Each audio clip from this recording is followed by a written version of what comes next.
Hi, I'm Barry Ostrowski. At Barnabas Health, we believe citizens need to be informed about the important healthcare issues affecting their lives. That's why we're proud to support healthcare programming produced by the Caucus Educational Corporation and their partners on public television. Funding for this edition of One-on-One with Steve Adubato has been provided by Barnabas Health, Qualcare Inc., the law firm of Gibbons PC, Verizon Communications, and by TD Bank. This is One-on-One. That's good acting, yeah.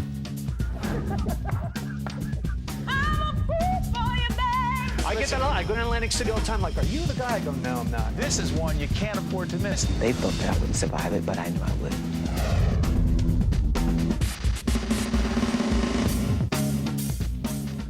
Hey folks, this is One-on-One. Everything you wanted or ever needed to know about crisis management, you're about to find out.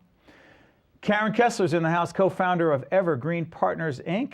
Good to see you. It's nice to see you. What is Evergreen? Evergreen is a firm. We've been in business 20 years. We're here in New Jersey, and we're a hybrid. We do two distinct kinds of things. We have one half of our firm that does large event-based fundraising for not-for-profit organizations, meaning we raise a lot of money, millions and tens of millions of dollars for organizations all over the Northeast, some of which have been fortunate enough to have you moderate at some of the events. And the other part of our business, which is the part that I'm involved in, is what we call reputation management, meaning Somebody's in trouble. Somebody's in trouble, but when it's all over, you still have to have a good reputation. So it can't just be about a crisis, it has to be about a longer lifespan. Can we talk about the second part? Sure. Because we'll keep helping the nonprofits and bringing them on here because that's what we do, particularly as you know, for those of you who watch One-on-One every night on PBS, we do our series Making a Difference, and we do it in cooperation with nonprofits who are trying to make a difference. So right now, because both of us are people who work in the crisis communication field, I'm fascinated by your views. All right. Biggest mistake people make, organizations make when they get into a problem. They have a situation, there's a legal situation, there's a sexual harassment situation with the boss, there's a BP type situation. What are the two biggest mistakes they make? I'd say two things. First of all, not taking the temperature of the situation well enough. In other words, sometimes you may think it's really hot, but the truth is it's not as hot as you think. So you can really overreact sometimes to situations. So you really have to have the ability to judge it. We call it in our office sort of having a little bit of fingertips. You have to be able to have a feel for how hot a situation it is and therefore how much ammunition you really need to go forward. And the second is to not work in consultation. A firm like ours always works with a law firm because you say the right thing or the wrong thing and it can explode into a legal situation and litigation that can get you really into a lot of trouble. All right, stay on this though, Karen, because I've been in situations in my other life, and folks who know the show know that I fully disclose every relationship. And I wrote a book a while back called What Were They Thinking? On crisis management, and all the clients were talked about in there. But most of the cases were not with clients. But I talk about my relationship with lawyers, which is often contentious in the fact that I will have said to a CEO, look, you need to disclose that mistakes were made. You need to apologize to the victims because bad stuff happened. And the same lawyer, the lawyer sitting in the room saying, are you nuts? If you say you feel bad that so-and-so died, they're going to admit. I said, I didn't admit anything. I said, you feel bad that they died. But you say have them in the room because?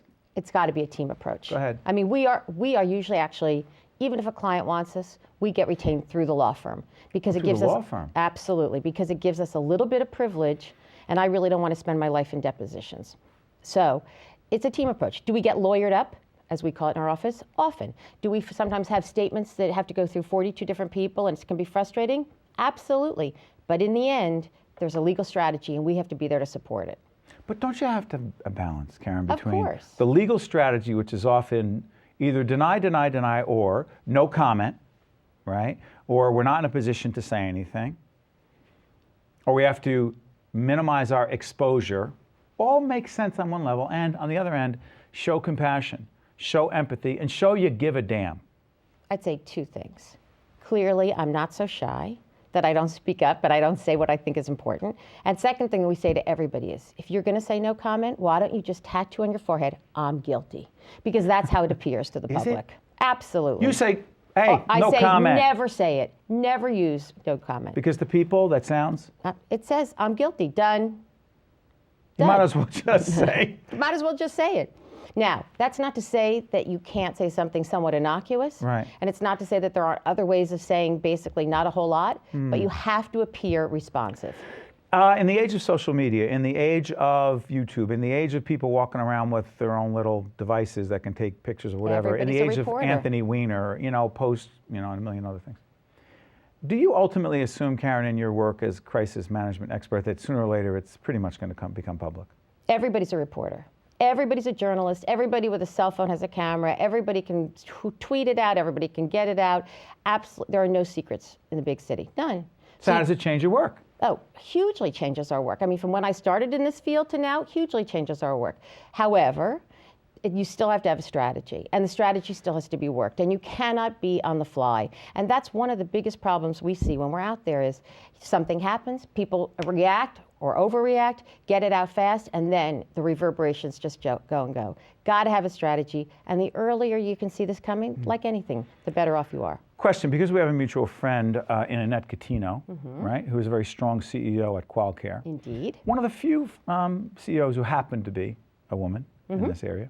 Question, from your experience, I know it's unfair, but I'll ask it anyway. She happens to be strong, tough, and just a real good decision maker.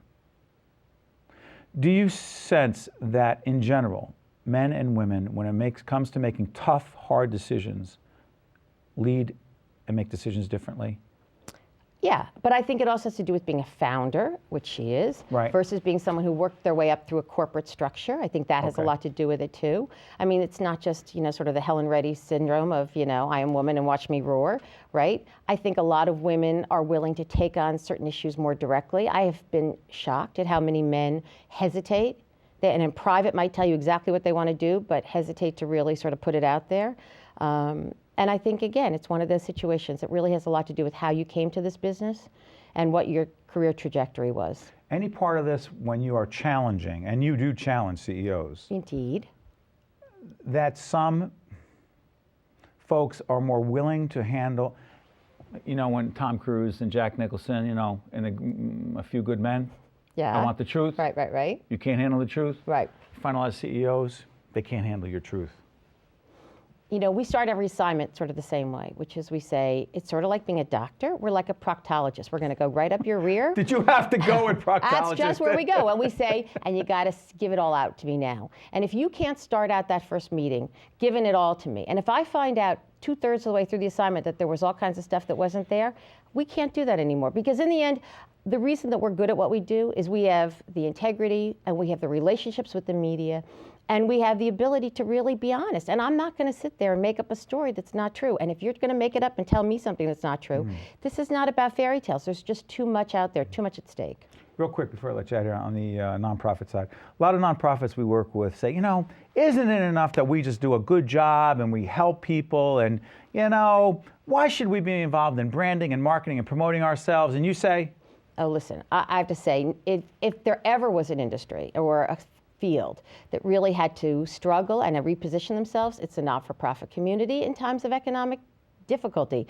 And I would say, my partner, Mindy Cohen, who works with these folks day in, day out, says, if you have these big events and you don't use it as an opportunity to put your message out about what you really do, but instead spend all your time worrying about the color of the tablecloths and, the kind of band you're going to have, you've missed an opportunity to really cement those relationships. Nonprofits are businesses. They're businesses with an unbelievably heart-rending message, but they're not anybody's first. They're everybody's second. And you've got to really, everybody's second, meaning the people that they're really looking for support from are also doing other things. They have other careers, they have other families, they have other corporate commitments. You got to really make them understand what you're all about. It's good stuff because a lot of organizations are like, what do you mean? You're not thinking about us? No, we're thinking about a million other things. You have to remind me that you're even there. Absolutely. Karen Kessler, co-founder of a great firm called Evergreen Partners. I want to thank you for being with us. Too fast, too easy. I know. But also disclose you are the chair of the board of? Atlantic Health, and very proud to do so. Just want to get that out there. Karen, thank you so much for joining us and teaching us. You're very welcome. Great job. It was Come fun. on. This is the best show on PBS, no? The best show on PBS. And if we have a problem. Who's Charlie Rose? Who is he? Don't say anything about Charlie. We're on after him. We'll get canceled. Who is he? By the way, if we have a problem, can we call you? Anytime. Stay with us. We'll be right back after this. We have no problems. I'm just joking, If you would like more information on this program or if you'd like to express an opinion, Email us at info@caucusnj.org and visit us online at oneonone.org. Daniel Forrester is the author of the book Consider Harnessing the Power of Reflective Thinking in Your Organization. Good to see you, Daniel. Good to see you, Steve. Thanks for having me. You say that we live in a very busy, non-stop world, and we need to slow down and be more reflective in our thinking, right? That's the premise of the book, and the evidence is that we are not being reflective. We're living in an age in which the devices that are put into our hands have created what I call an action bias, where we think that instantaneous communication and constant communication subsumes every other thing. And it turns out that our best ideas, our greatest insights, and innovation in organizations comes when we take time to deconstruct and to reflect. I think we're raising a generation of kids with the millennials who crave connectivity, and we feed that to them as though that is the narrative of success. Yet at the same time, life tells us that reflection, and my book points out example after example, when we take the time to think, we get the outcomes right. So what price do we pay? We pay a lot of prices. I think at a parenting level, when you sit in a playground today and you watch parents trying to be real with their children, how can you be real with your children when you're constantly craving the connectivity to your office? Multitasking is a concept that I hit very hard in the book. We believe in this country that multitasking is possible. Multitasking meaning doing two technology tasks at the same time with the same efficacy. The data is overwhelming.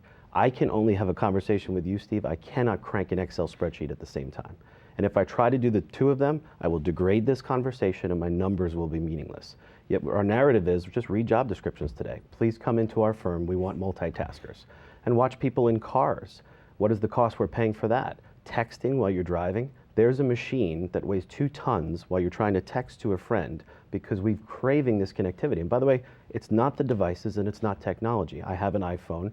I love my Apple. I love what Mr. Jobs and other people have done for us. But what I've realized that it's my behavior, it's my choices with regards to the technology that make the difference. And that's where we're really lacking in this What kind of society. reaction have you gotten from the corporate folks and the individuals that are as obsessed as we often are? What kind of reaction have you gotten to this? I've gotten a range of reactions. Some corporations and CEOs would sit there and say, I get it and I think we need to make more time for it, and then all of a sudden you watch their frenetic behavior. Other examples, there's a great company called PBD out of the South that I talk about in the book. The CEO got tired of the narrative of emails happening in his firm. He realized he was emailing his assistant literally 10 feet away from him. And he said, this has to change. So they didn't shut down email, but they've chosen to rethink what email means inside the firm. They've chosen to ask themselves, shouldn't we spend more time with our customers in face-to-face settings, or even, oh my goodness, over the phone? And the reality is that they've brought their email traffic down to manageable levels, so much so that their clients have even started to respect the reflection that they're trying to bring. How'd you get people to talk to you in the book? It was easy. When you reach out to the leaders, and I've had people from General David Petraeus, who I got to know very well, to Tad Allen, who I think is an incredibly reflective leader. When you find the people who know how to master and sort of find their way to think time in the midst of the immediacy, it's a pretty easy ask to get them to sit down. Petraeus was the one who I think grabbed my attention probably the most, because my question was, we all know about the surge and what happened with Iraq in terms of turning it around. If you really study, which is what I did in the book, there were 7 months before he went back into Iraq in which he was not in Iraq. He was in Leavenworth, Kansas. He structured a period of reflection that I think executives in this country should study over and over. And Back up. Yeah. Structured a period of reflection. Yeah. This is the product that came forth from what General Petraeus and General Mattis, on his counterpart on the Marine Corps, came up with, was what was called the counterinsurgency guidance. And the counterinsurgency guidance was what our troops had to use in which to rethink our behaviors in the midst of 2 wars simultaneously happening. We got those ideas wrong. When we went to war, with very little bit of reflection, quite honestly, particularly in Iraq, we had made major assumptions that were flawed. General Petraeus taught me, he said, the first job of a leader, Steve, is to get the big ideas right, and you don't fall from a tree like the apple did on Newton's head. The big ideas, like live among the population, we got that wrong for 4 and 5 years in Iraq before we finally turned it around. He comes out of war after 2 tours of duty. He's got 3 stars on his shoulder. He's in Leavenworth, Kansas, which is the place where they have to think about where knowledge is created. And he said, look, we're going to rewrite this guidance and we're going to get this right for the country. You can't create moments of reflection on the battlefield. He and General Mattis said to me, had we been in theater, Daniel, there was no way we could have caught up to the language. In theater meaning in the midst? In the midst of it. Do you have to decide to pull back? I mean, in this work, Just a small example, you're talking about war and peace and huge issues. Just, you can tell with our production, we go from interview to interview, show to show, and you can tell I change ties and I move pretty quickly. That's right. That's right. One of our producers, our senior producer, came up to me yesterday in the midst of taping and said, I have this proposal, look at it, and we need to sign off on it. And as I was looking at it, I could tell I was giving 10% of my attention to it. Right. And I also knew I was about to make a sloppy decision. I pulled back and I said, no. She said, the deadline's tomorrow. I said, bad decision. Give me the weekend. And I could tell the reaction. I'm not going to get in an argument about it, but I knew that it was going to be a bad decision. Right. Is that what we're talking about? Exactly. I'm not trying to pat myself on the back. No. I just knew that I made too many of those knee-jerk decisions. That's right, and you live to regret it. Think about that. So I think that's a perfect example. I think about it in terms of emails that come in. Name one email, Steve, that has changed your life. Name one email that comes in.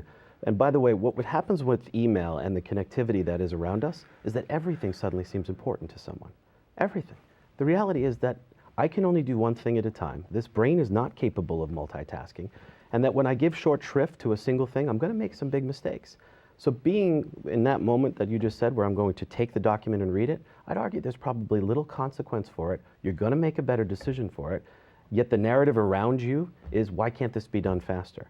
My greatest thing that I love doing now, by the way, my emails have gone down dramatically since I've written the book, which is wonderful. But when I do get an inbound email, I generally spend several hours before I even think about responding. Why? Good stuff. Because this is the moment that matters far more than whether, and you and I both have about 70 emails that have accumulated you could argue the numbers in the last several minutes of this dialogue.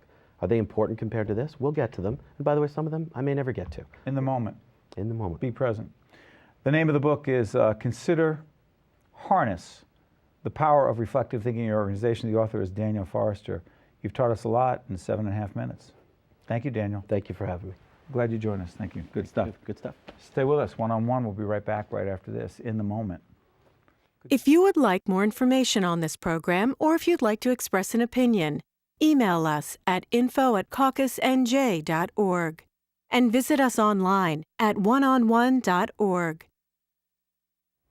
There he is, Irv Muchnick. He is the author of Chris and Nancy. He is one of the experts in the country on professional wrestling. A sport, I don't know, it's not even a sport. I don't know what the hell it is. I've been an aficionado of professional wrestling since I was a little boy. My father used to take me to see Bruno Sammartino in Madison Square Garden, Andre the Giant, all the greats, George the Animal Steele, who's actually a very bright guy. Yep. Right? High school teacher in Detroit. Exactly. Yeah. Hey, listen, you have a background in professional wrestling. You had a relative who was out in the St. Louis area? Yes, my uncle Sam Muchnick was sort of the Roger Goodell of pro wrestling in an earlier era when it was run like the mafia, when everybody had their own territory before cable TV. Now Vince is the capo di tutti capi, no? He is that. He sits astride a billion-dollar publicly traded corporation. We are talking about Vince McMahon, a man of integrity. Don't try to book Vince anytime soon. Hey, listen, Chris and Nancy, while we're talking about a lot of things, one of the books that you wrote that I really love is Wrestling Babylon. Pile-driving tales of drugs, sex, and scandal. And Chris and Nancy is the story of Chris Benoit, the true story of Benoit murder, suicide, and pro wrestling's cocktail of death. I remember this happened, 2007? Yes, it was one of Time Magazine's 10 biggest crime stories of that year. Put that picture up again. That is Chris Benoit and his wife, who was actually part of the wrestling world at the time. Real quick, the story is, I remember as it was breaking, because I was doing commentary for MSNBC, talking about this story as it was being covered by the media. How did it break? What was the story? And how did the WWE cover it? And where was the cover-up? Well, first of all, no dispute about the facts. I mean, Chris was a highly regarded wrestler, very professional, always showed up on time, and probably the best bell-to-bell in-ring performer of his generation. And he failed to show up for an important pay-per-view show in Texas. And that weekend, he snapped, murdered his wife, murdered their 7-year-old son, and then took his own life. His son was Daniel, yeah. And it was just floored everybody. But I think what's important about that story, even if you don't care about wrestling, and I would argue that wrestling is has a tremendously important impact on our culture. But even if you're not a wrestling fan or don't care about wrestling, it became very important because it's a window on what I think is the most important story in sports today, which is the concussion crisis in contact sports. And we're learning so much more about it, partly as a result of the Benoit case. He was the first wrestler diagnosed with chronic traumatic encephalopathy after his death. So the WWE, you argue in the book that they knew something, but they had a big event coming up. And on their website initially, they don't talk about it as a murder-suicide. They actually hold a tribute to Chris Benoit, for several hours. And the wrestlers go in the ring and talk about what an incredible guy he was and a colleague. But you argue that some folks at the WWE had good reason to believe that this was a murder-suicide. Yeah, there's no question they put out 2 different timelines on their websites, but it's pretty clear that they knew on Monday afternoon that they were dealing with something other than what they were communicating to their wrestlers and to their fans that night in Corpus Christi, Texas. Did the show have to go on, Irv? Well, I mean, that's a tough call. I'm not a television producer. No, or what I mean programmer. is, did the show have to go on? I don't mean that in the literal sense. If the show had to go on, there had to be a narrative. There had to be a storyline. Right. And if the show was to go on, they couldn't say, hey, listen, we have good reason to believe that our colleague, Chris Benoit, just killed his wife, his little 7-year-old boy, and then killed himself. Right. It's not a good story. And I agree with the way you're putting it. And the reason they did it the way they were doing it is that they didn't want people talking about the tremendous, amounts of drugs in his system, the things that led him to do that. They wanted the story when it came out to be somebody who went postal for some unexplained reason. How many wrestlers or people connected to wrestling before the age of 40, 50 had died at that point? Chris and Nancy Benoit were the 9th and 10th of 21 wrestlers or wrestling personalities who died before the age 50 in that year alone, which was the peak year. Depending on how you slice and dice the numbers, scores, hundreds of young performers Where are we now, died young. How many now? Hundreds, not all associated directly with the WWE, not all part of the WWE at the time they died, but certainly we have this unbelievable pandemic of drug abuse and head injuries that are causing people to drop dead in their 20s, 30s, So and 40s. here's the dilemma that I have. I don't want to be a total hypocrite. I'm a hypocrite on a lot of things. But it was just announced that WrestleMania is coming to New Jersey, right?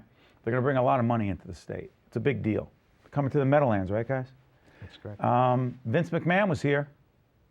Woody Johnson was there. The governor was there. And I quickly, our kids, we have 7 and 9-year-old boys, I was like, I got to make sure I get tickets. Am I a total hypocrite knowing that so many wrestlers have died before their time, that steroids, a part of the WWE, that there are so many pieces of this that are not in the spirit of sportsmanship and doing it the right way? I'm a hypocrite. Yeah. Well, I'm unpopular with the fan base, and not only in wrestling, but in pro football and in other activities, when talking about the fact that we have to start taking accountability at the fan and sponsor level for what I think is becoming a national health problem. The concussions of young males who get involved in contact sports and dangerous activities before they're prepared.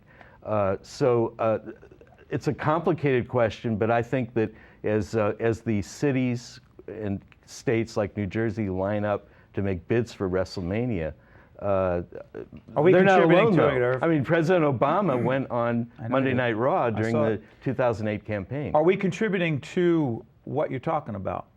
I think we all have a piece of this, and we all have to take ownership of what is the price of our uninterrupted junk entertainment, and is it too much, and should we be pulling this back? Not that we're not wrestling fans, but do we need it at this over-the-top level? Because one of the things that happened, the narrative of wrestling, is that as it became apparent that it was not a real legitimate sport. And excuse me, that many of the athletes who compete are pumped up, jacked up to a size that is not even remotely the size they would normally be if they were not pumped up and jacked up on steroids. Right, that's correct. But I think the really interesting story about wrestling is that as it became deregulated and people acknowledged that it was fake, you would think that it would become a safer environment, but exactly the opposite happened. The ante was upped on hardcore violence, chair shots to the head, ladders, weapons, thumbtacks, you name it.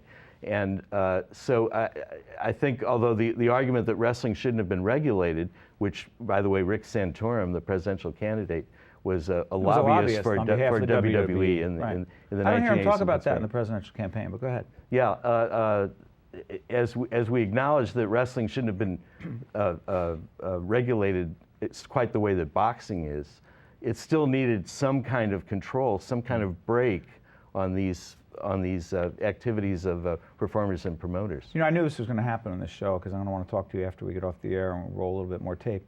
What's the biggest message you want us to take away from the book and your work? Well, the biggest message I want to take away is that it is the window on the pro football concussion crisis. The $10 billion a year NFL is operating like the tobacco industry right now. And that's going to play out over the next decade and be the biggest story in sports.